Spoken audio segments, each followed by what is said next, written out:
First of all, I have no idea what to do now that I think it's around 3 o'clock. Not used to playing these early games so far.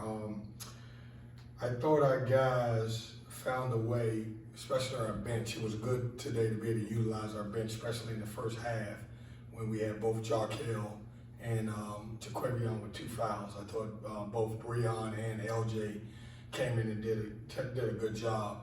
I thought we found a way to win when we didn't play our best basketball. I thought at times, because our guys didn't score the ball like we thought we should, I thought our defense suffered a little bit. Obviously, when you look around college basketball, there's so many upsets right now. And, I told our guys, you got to lock in, you got to focus, because obviously every team's coming in to play well. So we did some good stuff, a couple good individual performances. We look at Dusan had 9 points and 14 rebounds, and it was good for Jack to play well, 21 and 9. So excited about it. Move on to the next game. Questions? Kevin, not to stretch this thought, but you got to 5 at one point. There were a couple stretches where they were getting easy buckets. Is this a game mentally that you guys might have lost last year in those situations? Look, I'm not sure. Possibly. And we talked about that in the huddles. You should have heard our huddles because we got older guys. And they were talking to each other. They were getting on each other. They were praising each other. Possibly because of the youth of our team last year. This team understood that when we needed a stop or a basket, when it got to 5, they kind of looked up and like, oh my goodness, we got to play now.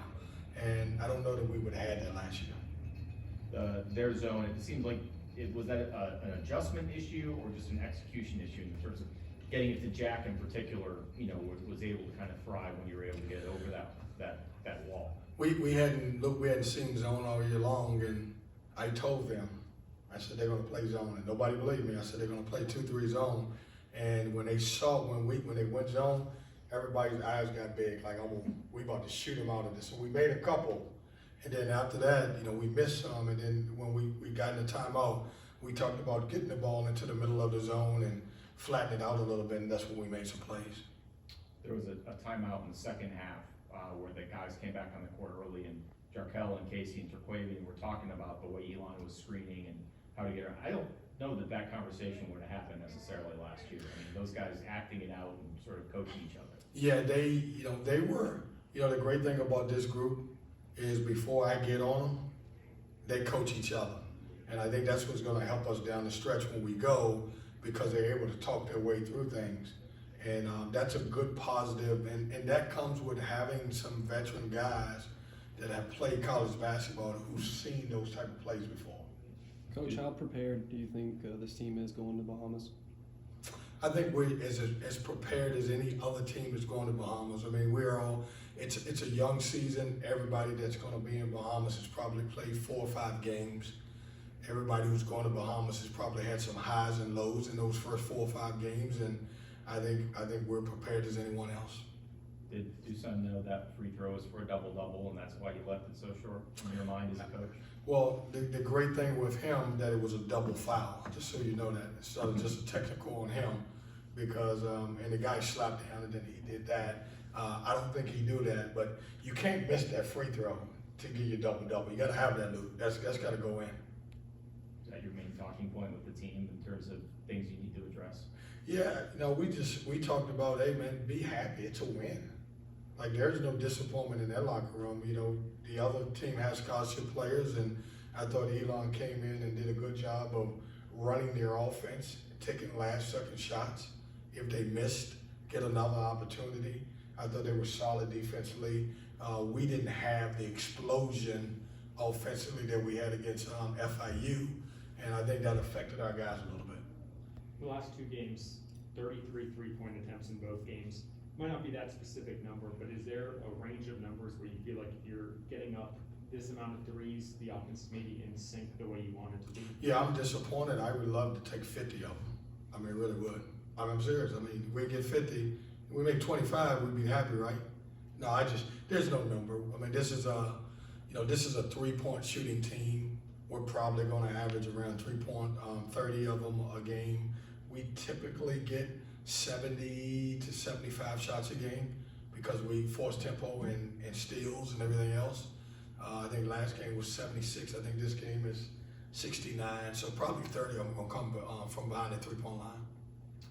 Coach, it seemed like down the stretch you guys were able to get defensive stops, especially in the last 4 minutes. How pleased are you with the defensive effort tonight from you guys? I'm very happy with it once we got locked in. I thought in the first half we had too many breakdowns. They ran a simple, pin and screen from the 5, and I have no idea what we did with it. We ran through it, we shot the gap, and we talked about it at halftime. And then they came on the second half and they ran the same thing. It's the greatest play in the world, just a 5 set of screen, and then they come out and shoot it. But when we needed to, our guys sit in and guard it. We did a good job at it. We got to clean up a couple of things. I didn't, out of all the games, I didn't think we were as sharp defensively as we've been the first 3. Terquavian had, I think, 6 steals in the last one. He had 2 deflections in the first 4 minutes tonight. Is he starting to learn, kind of with his athleticism, his length, kind of what a defensive player he can be? Is he getting there? Yeah, you know what he's doing? He's listening. And it started in the summer through what he learned from the NBA teams, through what he learned through the combine, through the things that we talked about. And he's become a much better listener than he was as a freshman. A lot of that goes to Jarkel Joyner. I think T was 19 years old at one play on the court, and I heard Jarkel say, "Relax, T."